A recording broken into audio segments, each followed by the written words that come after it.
straightforward and clear. ICE, Restore and accountability to our CBP, immigration system they're not and really ensure that rogue. it serves the interests of the Congress American people designed first and DHS foremost. to violate Today, our I want to rights under highlight the some of our most pretense of significant securing our accomplishments. safety.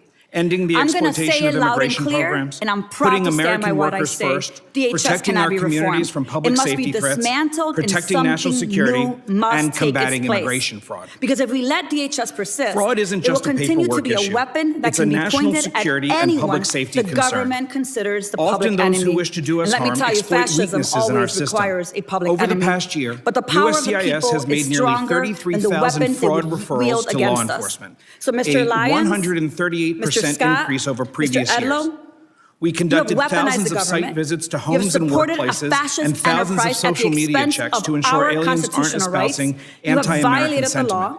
Moreover, But let me our remind fraud you, you will detection and not national always be security in team power. completed One over day, you will be held 21,000 accountable for your investigations, role in this identifying dark fraud moment in in approximately America, in our 65% nation's of those history. cases. I guarantee it. In And with Operation that, Mr. Twin Chairman, Shield in I yield Minneapolis, back. St. Paul, back in the fall, we Gentlelady uncovered yields marriage back. fraud,